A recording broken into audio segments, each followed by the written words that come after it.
एक बार एक किसान भगवान से बहुत ही नाराज़ हो गया। किसान बहुत मेहनती था। बहुत मेहनत से वह खेतों में अनाज उगाता, उसकी देखभाल करता, पर अक्सर उसकी फसल खराब हो जाती। कभी सूखा पड़ जाता, कभी बाढ़ आ जाती, कभी तेज़ धूप, कभी आंधी। कोई ना कोई कारण बन ही जाता कि उसकी फसल खराब हो जाती।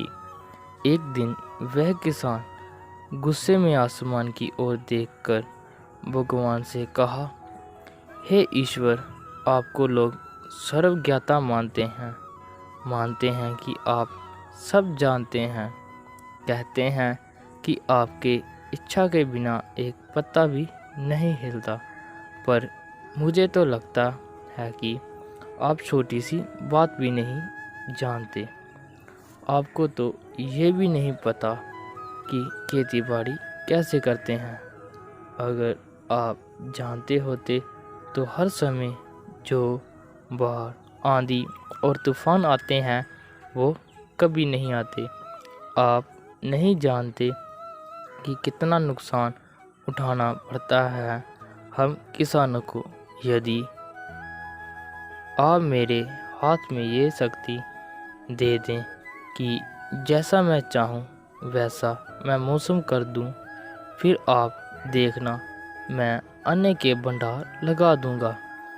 भगवान इस किसान के तीखे वाक्य सुनकर मुस्कुरा रहे थे और वह किसान के सामने प्रकट होकर बोले, मैं आज से तुझे ये शक्ति देता हूँ कि तुम अपनी खेतों पर तुम्हारी जैसी इच्छा ही तुम वैसा मौसम कर दोगे।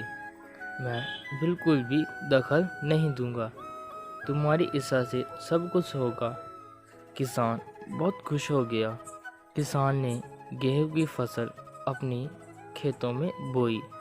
जब उसे लगा कि खेतों को धूप चाहिए तो खेतों को धूप मिले। जब पानी बरसना चाहिए तभी पानी बरसा। आंधी, तूफान, बाढ़, कुछ भी उसने अपने खेतों पर आने नहीं दिया। किसान के खेत में इस वर्ष ऐसी फसल हुई जैसी कभी नहीं हुई थी। हरी भरी लहलहाती फसल। मन ही मन वह बहुत खुश हो गया और सोचने लगा, अब सबूत के साथ दिखाऊंगा भगवान को कि इसे कहते हैं शक्ति का सही उपयोग।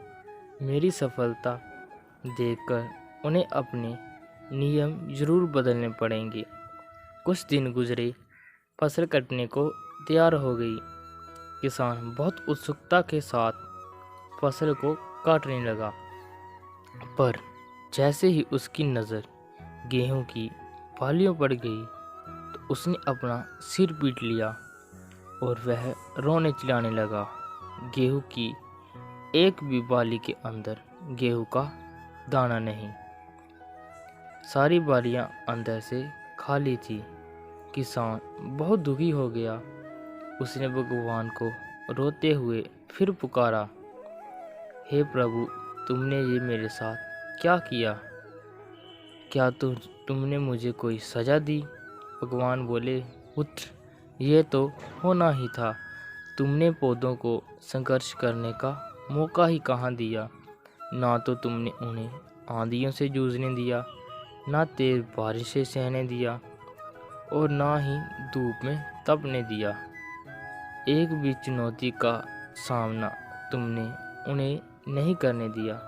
इसलिए सारे पौधे अंदर से खोखले रह गए। जब आंधी, तूफान, तेज बारिश और धूप पड़ती है तभी ये पौधा अपने अस्तित्व को बचाने के लिए संघर्ष करते हैं और इसी संघर्ष में एक बल पैदा होता है जिसमें शक्ति होती है, ऊर्जा होती है और यही ऊर्जा पूर्ति तेरे गेहूं के दानों की तरह जो नहीं फूटी। तूने उन्हें कठिन परिस्थितियों से गुजरने ही नहीं दिया जहां उनके अस्तित्व का जन्म होता। सारे बालियां इसलिए खाली हैं, इसमें एक भी गेहूं का दाना इसलिए नहीं है क्योंकि तूने अपने पौधों को संघर्ष कराया ही नहीं। तो दोस्तों, हमें इस कहानी से यह सीख मिलती है, याद रखिए स्वर्ण में स्वर्णीय आवाज़ तभी आती है जब वह आग में तपने, गलने और हथौड़े से पीटने जैसे संघर्षों से गुजरता है। कोयला का टुकड़ा हीरा तभी बनता है जब वह उच्च दाब और उच्च ताप की मुश्किल परिस्थितियों से गुजरता है। इसी तरह यदि हमारी ज़िंदगी में कोई संघर्ष ही ना हो, कोई चुनौती ही ना हो, तो हम भी गेहूं की बालियों की तरह खोखले रह जाएंगे। कोई अस्तित्व नहीं होगा हमारा। धन्यवाद।